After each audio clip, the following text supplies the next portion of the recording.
Hello and welcome to a very special program. We've been broadcasting from the southeastern part of Italy, looking at the G7 summit. It's been an important G7 summit, but also one that is important for India with the attendance of the Prime Minister over here. The big focus at this particular meet has been on Ukraine at so many levels. Today, Prime Minister Narendra Modi met the Ukrainian President Volodymyr Zelensky as well. It's an important meeting, one that sends an important signal that India, while we are extremely close friends with Russia, also have a big stake as far as the peace process in Ukraine is concerned. In his meeting with the Ukrainian President, Prime Minister Narendra Modi made it clear that dialogue and diplomacy alone can solve the crisis in Ukraine. But that's just one part of what has been a very important day for Prime Minister Modi. There have been important engagements with the Prime Minister of the United Kingdom, the French President as well. He'll be meeting the Italian Prime Minister for an important bilateral, and he will also be meeting the Prime Minister of Japan. Japan is a key strategic ally as well.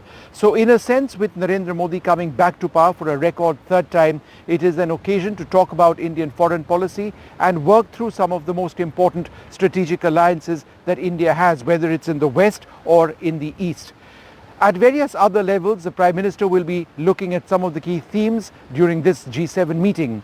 He'll be looking at artificial intelligence, which is a big talking point. He'll be looking at issues of migration, of Africa. He'll be looking at a transition to a green economy.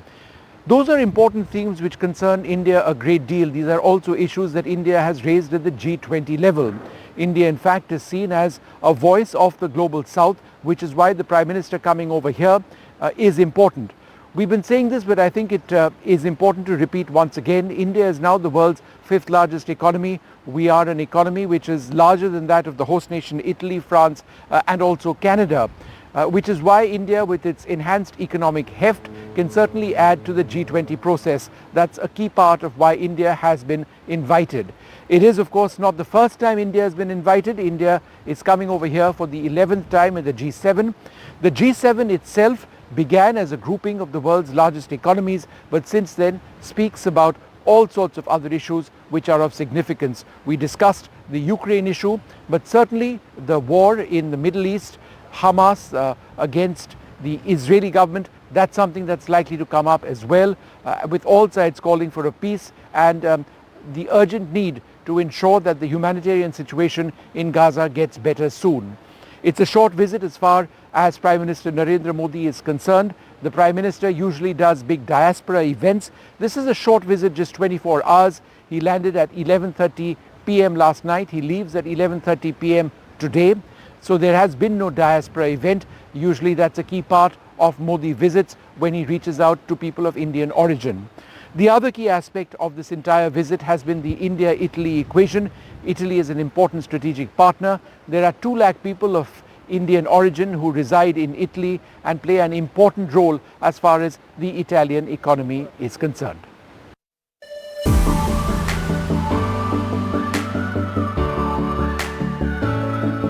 An unexpected highlight at the G7 summit in Fasano in Italy. Prime Minister Narendra Modi meeting the Ukrainian President Volodymyr Zelensky at a time when Ukraine is center stage in talks here.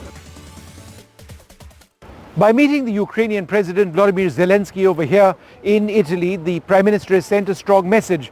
While India does have excellent relations between Russia, we've also got great ties with Ukraine. India is equidistant. The focus is absolutely clear. It's only through dialogue and diplomacy that the Ukraine war can come to an end.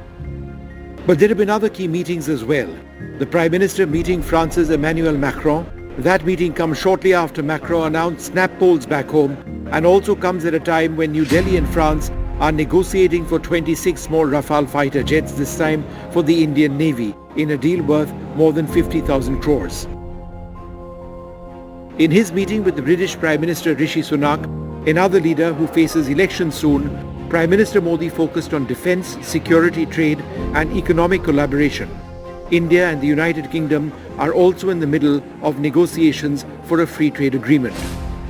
This isn't the first time that an Indian Prime Minister has been called to G7. In fact, it's the 11th occasion.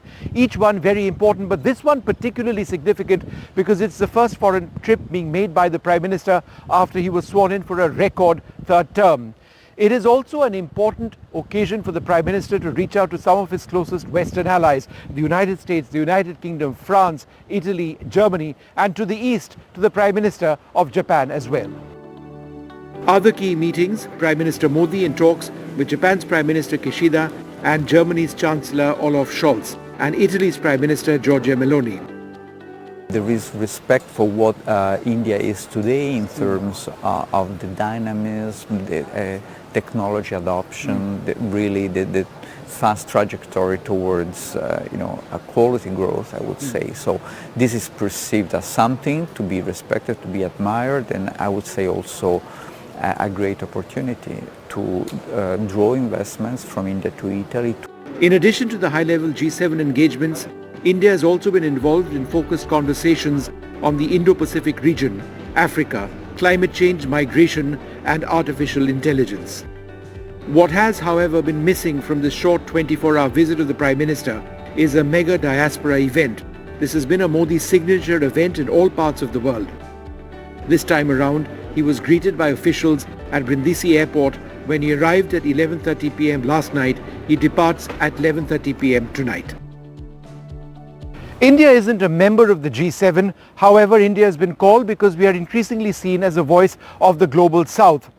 When the G7 was formed, it was essentially a grouping of the world's most powerful economies. But that's changed substantially. India is now the world's fifth largest economy. As an economy, we are larger than the host nation, Italy, France, and Canada as well. This visit, however, is important because it does set the agenda for Prime Minister Narendra Modi's foreign policy. In Bari, with camera person Rakesh Singh, Vishnu Shom for NDTV.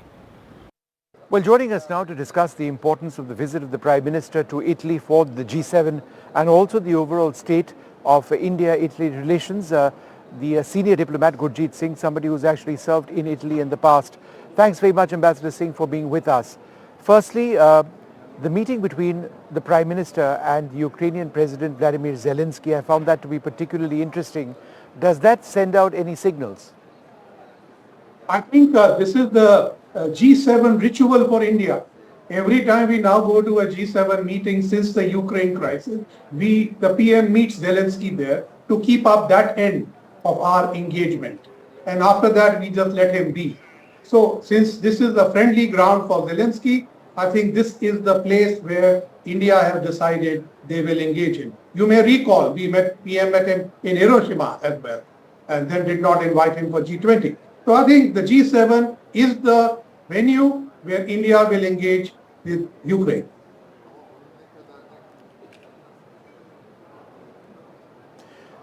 Ukraine is also very much the center stage over here at the G7 meeting.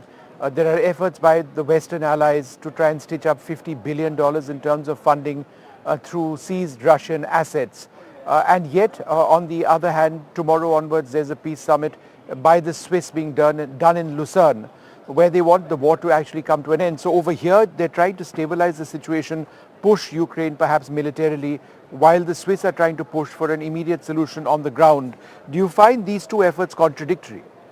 Indeed, I do.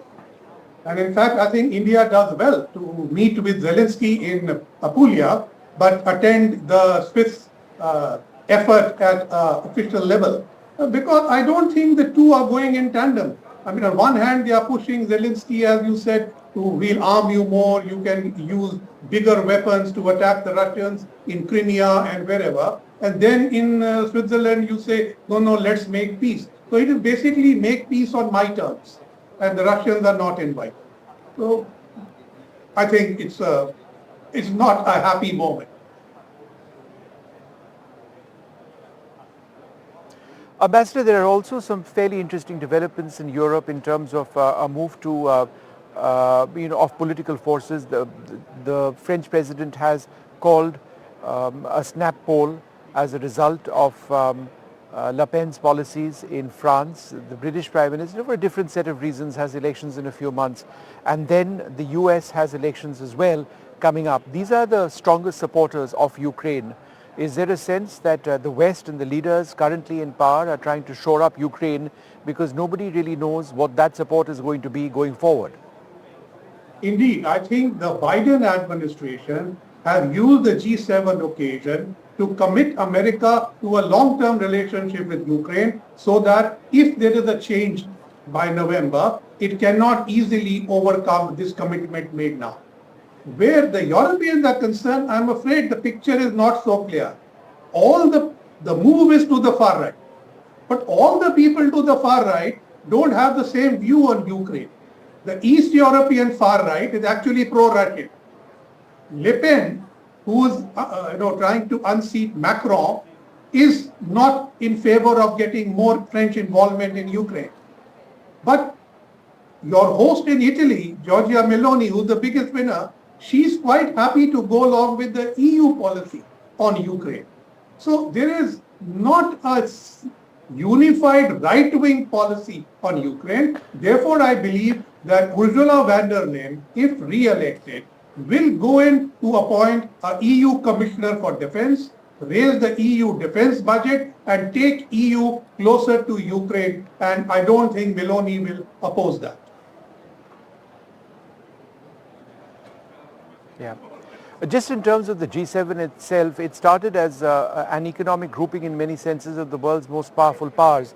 But there's been a dramatic realignment of economic forces. India, for example, is the world's fifth largest economy. We are larger than the economy of Italy, of France, and of Canada.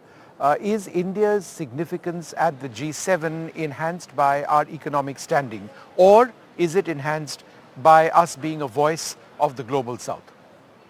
Both. I think first it is India's individual economic growth and the fact that we are a growing economy which the West needs as a market and as a partner to take them out of the morass that they are in. The EU is not growing very much. We really need partners like us. The second part is the agenda that India set at the last G20 of pushing the global south to the forefront. I think that is now catching on. So I think Meloni as G7 is specifically talking about engaging the global south. And you see the kind of outreach partner she has called from Asia, Africa, Latin America. It is global south. In fact, where you are in Apulia, she said, I am going to Apulia because that is mine, as south as I can get to the Mediterranean. So I think this global south bit has caught on and India can take credit for that. I think Prime Minister's interventions at the G7 will push the global south priority agenda of the G20, and India as a big economy has more clout and attractiveness for its partners in the West.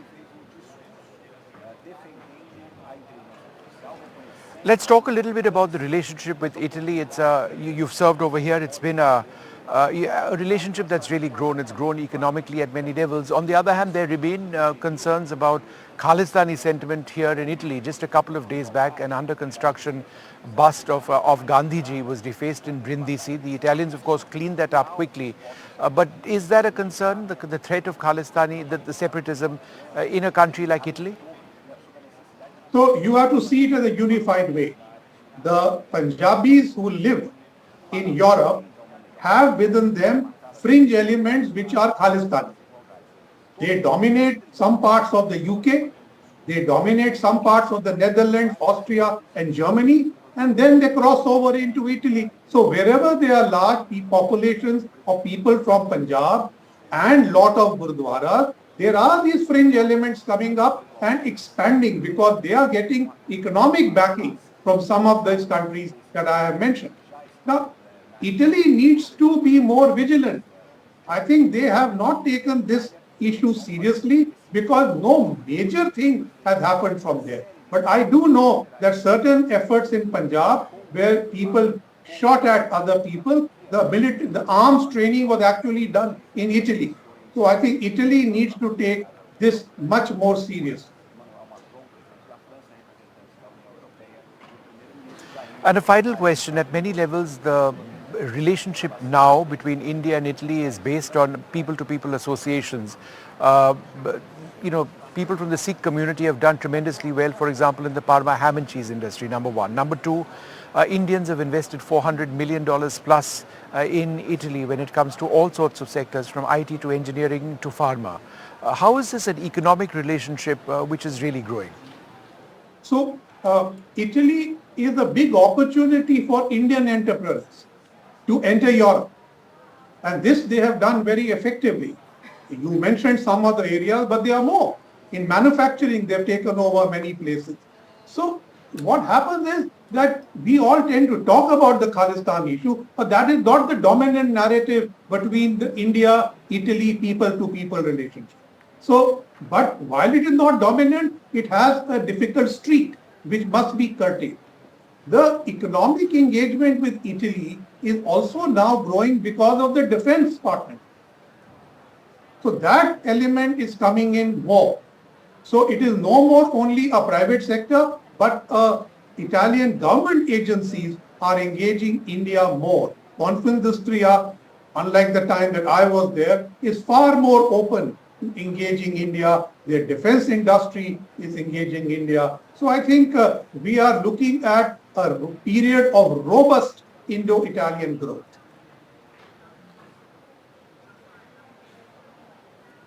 All right, Ambassador Gurjeet Singh, thank you very much for sharing your thoughts on G7 and indeed the India-Italy relationship. Thank you very much indeed. Well, the G7 summit is well and truly underway over here in Italy, in the southeast of the country. There are multiple areas that all of the countries are focusing on. It's not just G7 in the sense that there are so many other partner nations which are part of the G20 process, which have also been called over here. We're joined by a very special guest. He's the editor of Della Sera. Thank you very much, sir, for being with us, Federico Fubini. And I just wanted to ask you first up, the biggest focus this time around, some would suggest, is Ukraine. In your opinion, is that the case?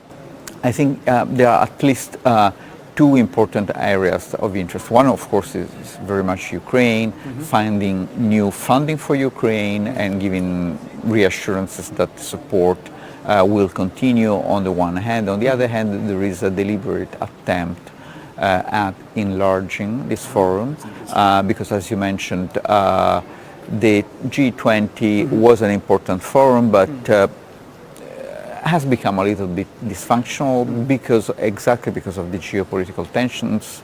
Of course, Putin is not such an accepted member of the G20, and even there are very visible tensions between China and the US. So the G20 has become not so much what it was, for instance, during the financial crisis, and there is a need for some new fora of coordination and discussion, and maybe the attempt at including important nations such as India, such as Brazil, Turkey, South Africa, and even Mohammed bin Salman from Saudi Arabia was invited and declined at the last minute. Right.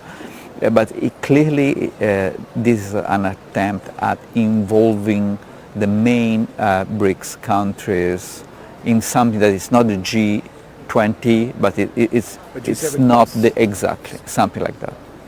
In terms of specifics, what do you expect done for Ukraine? Because as I see it, there are two things happening. On the one hand, there are G7 countries looking to prop up Ukraine, for example, $50 billion, which might go to Ukraine through seized Russian assets. On the other hand, from tomorrow in Switzerland, there is a peace summit where what the Swiss are trying to do is to end the war. So it kind of works hand in hand, but at one level it's slightly different as well.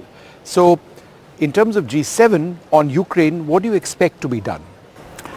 Well, I think there will be a new G7, actually, at finance ministers level in Brazil mid-July on the sidelines of the G20, by the way, and they will try to agree on the nuts and bolts of this financing. I think there is a real attempt at securing support for Ukraine, whoever wins the US elections, essentially.